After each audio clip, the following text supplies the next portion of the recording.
There is a particular kind of pain that cuts deeper than any physical wound. It's the pain of being dismissed by someone who once held you in high regard. The pain of watching someone you valued turn away from you as if you were nothing more than a shadow on the wall. Their eyes no longer light up when they see you. Their voice no longer carries warmth when they speak to you. And slowly, gradually, you begin to feel yourself disappearing in their presence, becoming invisible to someone who once saw you as irreplaceable. This is the human condition. We give pieces of ourselves to others, expecting them to hold these pieces with the same care we would, but people change. Priorities shift. What once mattered becomes insignificant, and we are left standing in the aftermath, wondering what we did wrong, what we could have done differently, how we might win back their attention, their approval, their love. But what if I told you that the very thing you think you need to do, the pursuing, the explaining, the trying harder, is actually the thing that pushes them further away? What if the solution to being undervalued isn't to prove your worth, but to stop needing their validation entirely? What if the secret lies not in chasing them, but in walking away with such quiet dignity that they can't help but notice the space you once occupied? Ancient Stoics understood something profound about human nature that we've forgotten in our modern world. They knew that the moment you stop needing someone's approval is the moment you reclaim your power. Not to manipulate them, not to get them back, but to restore something far more valuable: your own sense of self-worth, your inner peace, your unshakable strength. Marcus Aurelius, the philosopher-emperor who ruled Rome at its height, wrote in his personal journal how much trouble he avoids who does not look to see what his neighbor says or does, but only to what he does himself. In these words lies the foundation of what we're about to explore together. The simple trick that changes everything isn't a trick at all. It's a fundamental shift in how you relate to the world and to yourself. When someone no longer values you, your instinct is to try harder, to give more, to prove your worth through actions, through words, through the sheer force of your effort. You might find yourself texting them more frequently, trying to recreate the connection you once had. You might go out of your way to be helpful, to be present, to be everything you think they want. But with each attempt, you feel yourself diminishing. With each effort, you sense them pulling further away. This is because you're operating from a place of scarcity, from a belief that your worth depends on their recognition of it. You're trying to fill a void in yourself with their attention, their approval, their validation. But the Stoics knew something we often forget. External validation is like trying to quench your thirst with salt water. The more you drink, the thirstier you become.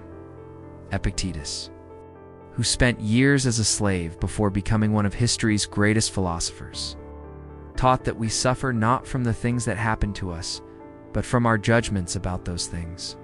He said, it's not what happens to you, but how you react to it that matters. When someone doesn't value you anymore, the pain isn't really about their behavior. It's about the story you're telling yourself about what their behavior means about you. But here's where the transformation begins. Here's where the simple trick reveals itself. Instead of trying harder, instead of chasing, instead of proving your worth, you do something that feels counterintuitive, but is actually the most powerful thing you can do. You withdraw. It's not in anger, not in hurt, not to punish them, but to reconnect with something more important: your own center, your own value, your own life. This withdrawal isn't about playing games or manipulating outcomes. It's about recognizing a fundamental truth that the Stoics understood deeply. You cannot control other people's feelings, thoughts, or actions. You can only control your own. And when you stop trying to control what's outside your control, you free up enormous energy to focus on what is within your control. Your own thoughts, your own actions, your own response to the situation. Seneca, the Roman statesman and philosopher, wrote, "Every new beginning comes from some other beginnings." And when someone stops valuing you, it's not the end of your story. It's the beginning of a new chapter. A chapter where you stop looking outside yourself for validation and start cultivating an unshakable sense of worth that comes from within. This shift begins with a simple recognition. Their inability to see your value doesn't diminish your value. A diamond doesn't lose its worth because someone chooses to walk past it. The sun doesn't dim because someone closes their curtains. Your worth isn't determined by their perception of it. It exists independent of their recognition, their attention, their approval, but understanding this intellectually is one thing. Living it is another. The transformation happens when you begin to act from this understanding. When you stop reaching out constantly, when you stop trying to recreate moments from the past, when you stop explaining yourself, justifying your actions, or trying to make them see what they're missing. Instead, you turn inward. You reconnect with your own interests, your own goals, your own dreams. You remember who you were before you became so focused on their opinion of you. You begin to fill your life with activities, people, and experiences that bring you joy independent of their involvement. This isn't about ignoring them or being cold. It's about recognizing that your happiness, your peace, your sense of self-worth cannot depend on any one person's treatment of you. It's about understanding that when you stop making someone else the center of your emotional universe, you create space for your own light to shine. Marcus Aurelius wrote, "Confine yourself to the present." So often, when someone doesn't value us anymore, we get lost in memories of how things used to be, or fantasies of how they might be again. We live everywhere except in the present moment. But the present moment is where your power lies. It's where you can choose how to respond. It's where you can choose to stop chasing and start living.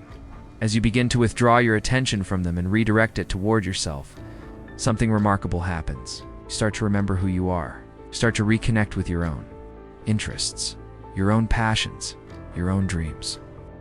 You begin to see that your life is rich and full and meaningful, independent of their participation in it. This isn't about becoming bitter or resentful. Bitterness is just another form of attachment. It's about developing what the Stoics called ataraxia, a calm, untroubled state of mind. It's about reaching a place where you can genuinely wish them well, while also recognizing that their presence or absence in your life doesn't define your worth or determine your happiness. Epictetus taught his students, "Wealth consists in not having great possessions, but in having few wants." The same principle applies to relationships. True emotional wealth doesn't come from having someone's constant attention and validation. It comes from needing less from others and being more complete within yourself. As you embody this shift, as you become more centered and less needy, something interesting begins to happen. The very person who seemed to lose interest in you starts to notice your absence.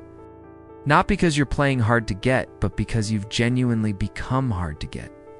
You've developed a life, an identity, a sense of purpose that doesn't revolve around them. This is the paradox that the Stoics understood so well. The moment you stop needing someone's approval is often the moment they start offering it. The moment you stop chasing is often the moment they start wondering where you went. But by then, something has shifted in you. You've tasted the freedom that comes from not needing their validation. You're not so quick to give that freedom away, Seneca wrote. The willing destiny guides them. The unwilling destiny drags them. When you stop fighting against the reality of someone's changed feelings toward you, when you stop trying to force outcomes, you align yourself with a deeper flow of life. You become someone who moves with dignity through whatever circumstances arise. This doesn't mean you become cold or indifferent to all relationships.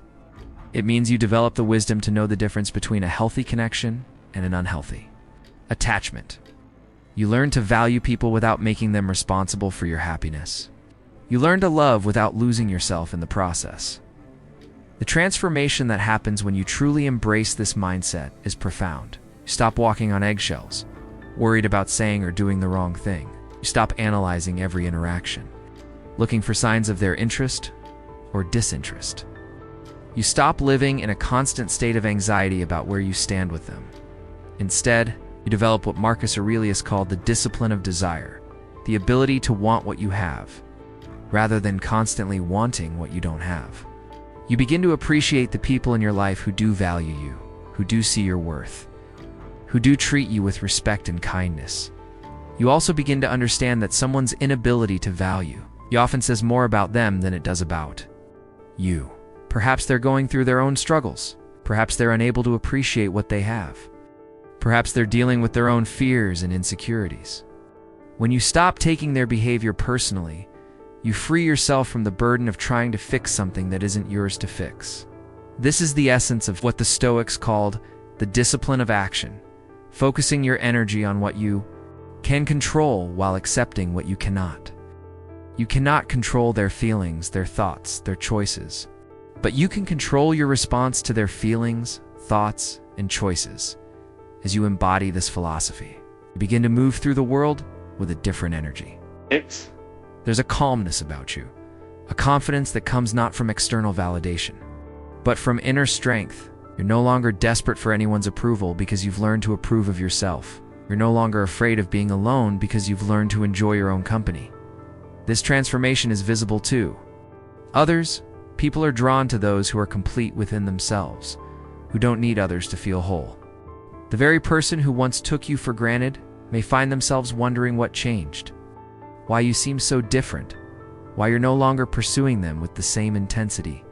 But by then, you've discovered something more valuable than their attention, your own power. You've learned that your worth isn't determined by who chooses to see it. You've understood that your happiness isn't dependent on any one person's treatment of you. You've realized that the most attractive thing about you isn't your availability to others, but your commitment to yourself. Epictetus taught, no one can hurt you without your permission. When someone doesn't value you anymore, the hurt comes not from their behavior, but from your interpretation of their behavior. When you change your interpretation, when you stop seeing their disinterest as a reflection of your worth, the hurt dissolves. This doesn't happen overnight. It's a practice, a discipline, a way of training your mind to focus on what truly matters. Every time you feel the urge to reach out, to explain, to prove your worth, you pause and ask yourself, what would I do if I truly believed I was valuable regardless of this person's opinion? The answer to that question becomes your guide. Would live your life fully, would pursue your goals with passion, you would treat yourself with kindness and respect, you would surround yourself with people who appreciate you. You would stop waiting for someone else to validate your existence as you begin to live from this place of inner strength. You notice that your relationships improve across the board. When you stop being desperate for any one person's approval, you become more attractive to everyone. When you stop trying to control others, you become more magnetic. When you stop needing to be needed, you become someone worth knowing. The person who once dismissed you may indeed come back, drawn by the change in your energy. But the beautiful thing is that by then, you'll be able to evaluate whether they deserve a place in your life from a position of strength rather than need. You'll be able to choose relationships based on mutual respect and genuine connection rather than desperation and fear of abandonment. Seneca wrote, "The mind that is anxious about future events is miserable." When you stop worrying about whether someone will value you, when you stop trying to predict and control their feelings, you free yourself to live in the present moment. You free yourself to be fully engaged with your own life, your own growth, your own journey. This is the ultimate freedom. The freedom from needing anyone else's approval to feel good about yourself. The freedom to walk away from situations that don't serve you. The freedom to choose relationships based on love rather than need. The freedom to be yourself without apology or explanation. Marcus Aurelius reminded himself, very little is needed to make a happy life. It is all within yourself, in your way of thinking. When you stop looking outside yourself for validation, you discover that everything you need to be happy already exists within you. You have the power to create meaning, to find purpose, to experience joy, regardless of how others choose to treat you. The simple trick, then, is not really a trick at all. It's a return to your own power. It's a recognition that your worth doesn't depend on anyone else's recognition of it.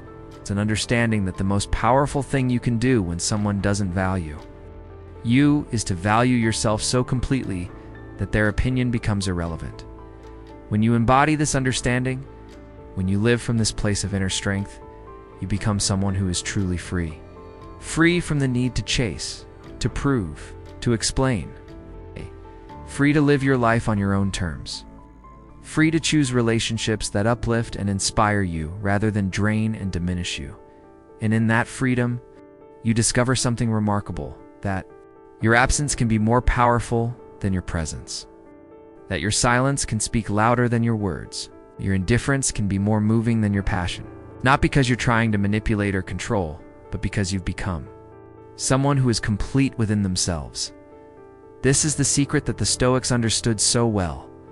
True power doesn't come from being able to control others. It comes from being able to control yourself. True strength doesn't come from being needed. It comes from being free. True love doesn't come from desperation. It comes from wholeness. When you stop trying to be seen, that's when they start to notice. When you stop needing their validation, that's when they start to value you. When you become someone they no longer have access to, that's when they realize what they've lost. But by then, you've gained something far more valuable than their attention. You've gained yourself.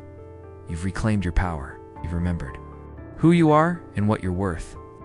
And once you've tasted that freedom, that strength, that unshakable sense of self-worth, you'll never again be willing to sacrifice it for anyone's approval. The ancient Stoics knew that the path to a meaningful life begins with understanding what you can and cannot control. You cannot control whether someone values you, but you can control whether you value yourself. And when you truly value yourself, when you live from that place of inner strength and dignity, you become magnetic, not because you're trying to be, but because you're being authentically yourself. This is the transformation that awaits you. This is the power that is already within you. This is the freedom that no one can take away unless you give it to them. When someone doesn't value you anymore, don't try to convince them of your worth. Instead, become so valuable to yourself that their opinion becomes irrelevant. In the end, the people who are meant to be in your life will see your value without you having to prove it. And those who don't see it were never meant to stay. Your job isn't to make blind people see. Your job is to shine your light so brightly that those who are meant to see it will be drawn to it naturally. This is the wisdom of the Stoics. This is the path to true freedom. This is the simple trick that changes everything. Stop trying to be seen and start being someone worth seeing. Stop chasing their approval and start living a life that deserves approval. Stop needing their validation and start validating yourself. When you do this, you truly embody this shift, you'll discover that the most powerful thing you can do is not what you do for others, but what you do for yourself. And in that discovery, you'll find the strength to walk away from anything that doesn't serve you, secure in the knowledge that you are complete, valuable, and worthy of love, exactly as you are.